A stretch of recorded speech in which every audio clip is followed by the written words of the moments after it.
Hey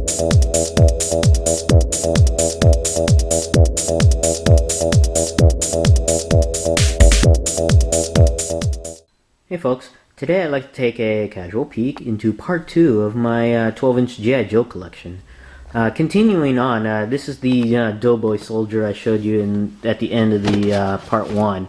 And I forgot to show you the details on the face. You could see that this particular figure is from the later releases of the 12-inch Joe Revival. It has a more modern head sculpt for this particular figure here. Continuing on, we have here another G.I. Jane. Looks like I bought more than one. And you can see that this one is different from the first one I showed you in part 1 of the video.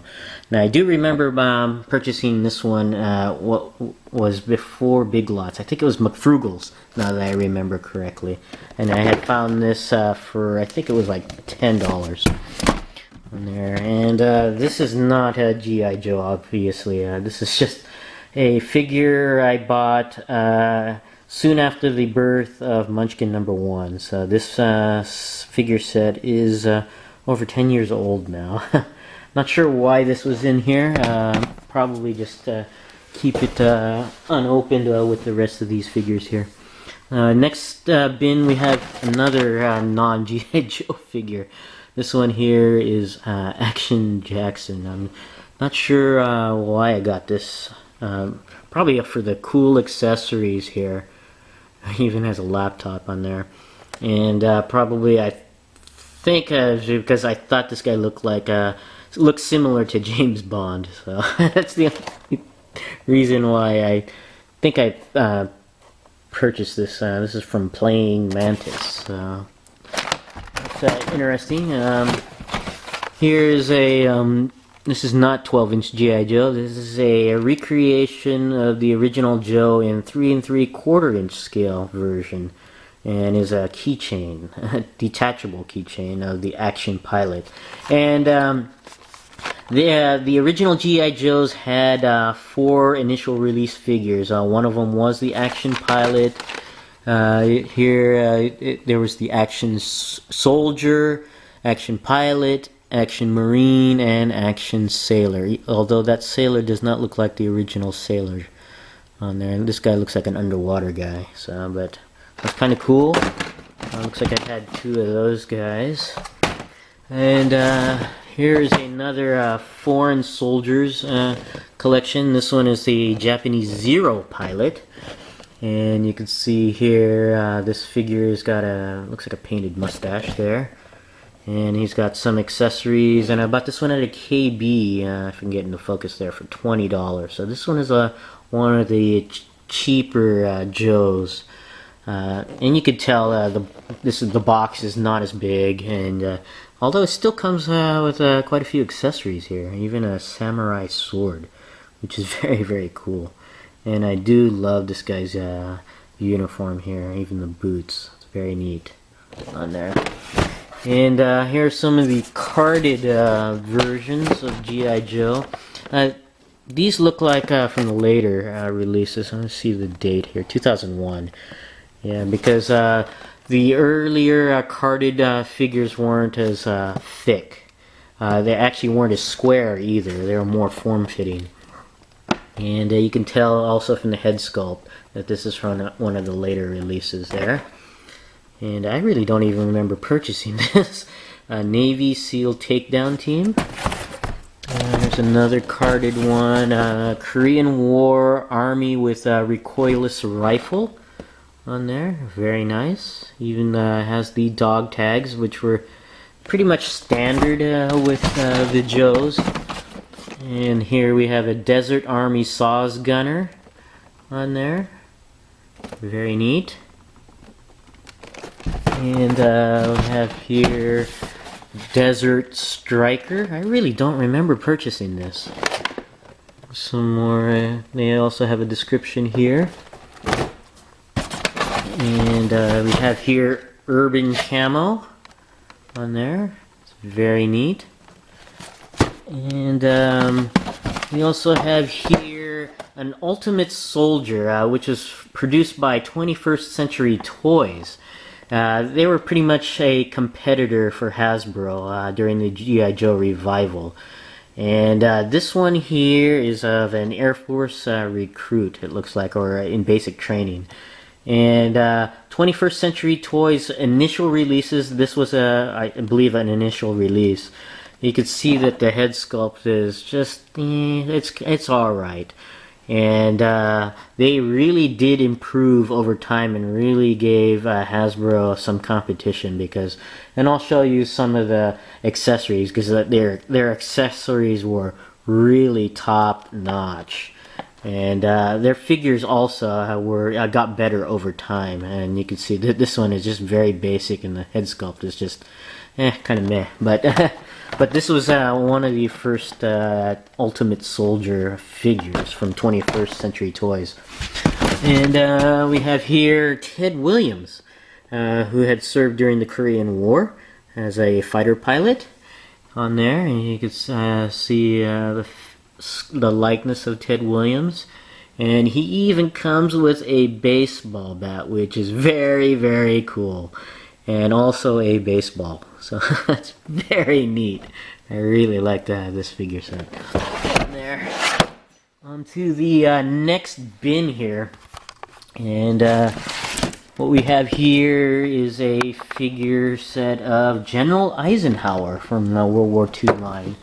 And you can see the likeness. I'm not sure if that's quite accurate there. I'd have to see the figure without the cap there, and he even comes with a patch. Kind of cool. Even a jacket.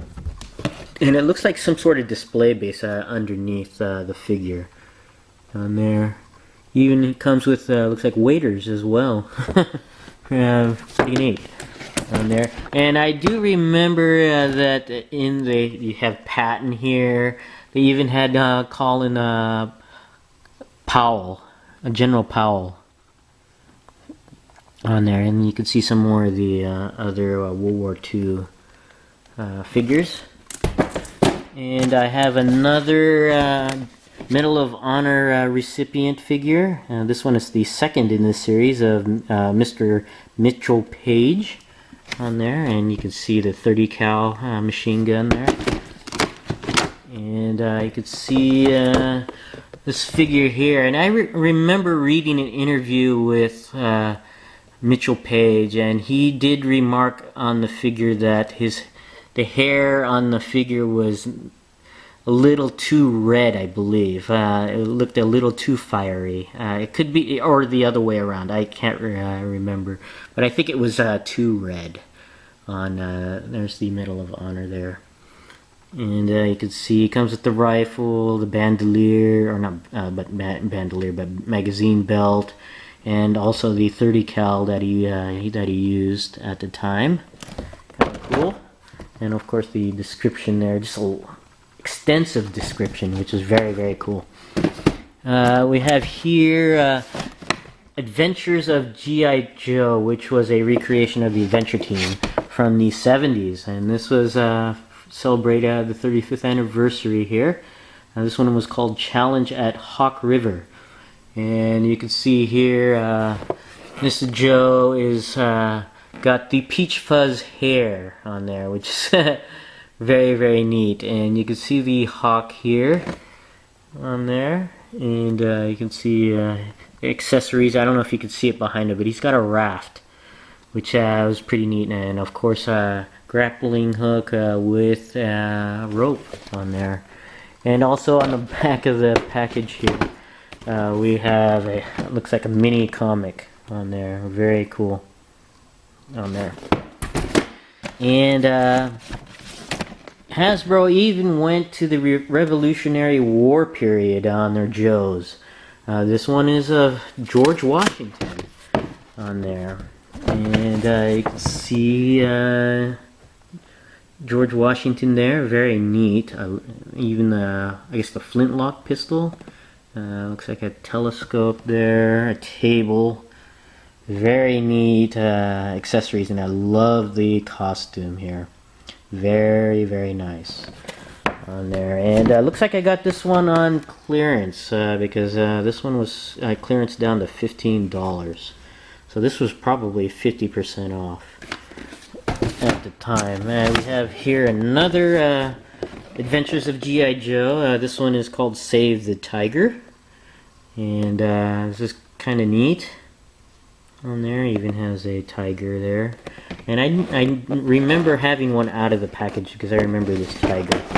Also, the comic that came with the tiger in there. And 21st Century Toys also did some sort of urban type of subline. This one is called The Villains on here. And you can see, I guess, the masked terrorist dude.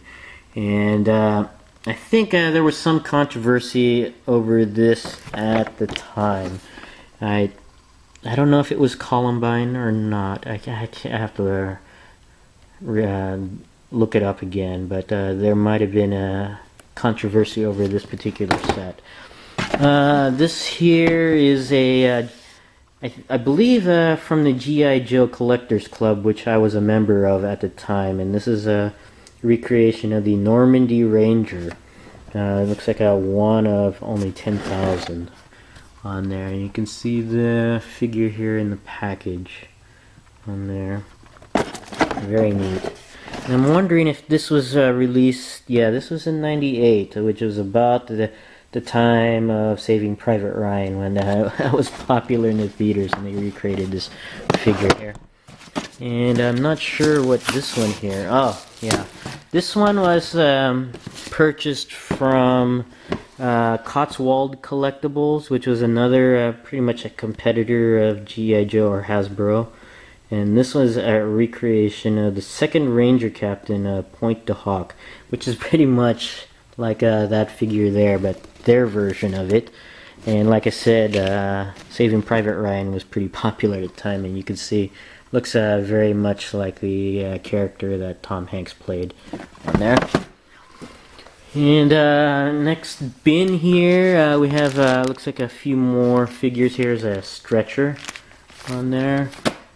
And I think this is a Cotswold collectible figure that I purchased. And you could tell the difference right away because they used very hollow figures and lighter plastic in this. You could tell by just feeling it how light it is compared to a Hasbro figure. But the details on the head is very nice, much nicer than the Hasbro figures on there. But you can see the head is very squeezable. It's very hollow and softer plastic. I believe this is a German soldier. I'm not sure why he's in this getup here on there. But anyways, here's a Ultimate Soldier accessory set for a German paratrooper on there, which is kind of neat. And since this guy was packaged with that figure, I probably had the intention of using this set for that particular figure on there. And let's see here, we have the Ultimate Soldier. Looks like an army figure. It doesn't say. But you can see this is a later release from 21st Century Toys, and you can see that the head sculpts get a lot better on there. Very neat on there. He's got accessories, a beret here. Very cool. And here's one of the Hasbro carded figures that has the shell that wraps around the figure. So this is an earlier release during their revival. Not too early. This is 98. So this was midway through the Joe revival. A Air Force Korean War officer on there. And you can see the back of the figure here. Other figures from the Armed Services assortment on there. And looks like I have a figure. You can see this is 21st Century Toys early release. I can't remember. I think this was from a mail away or something, but you can see some of the articulation on this figure. It's got ball hinged shoulders, hinged elbows, and hinged knees. And very nice stuff. And it looks like I'm running out of time, so I'm gonna have to cut it to part 3. So I'll see you soon.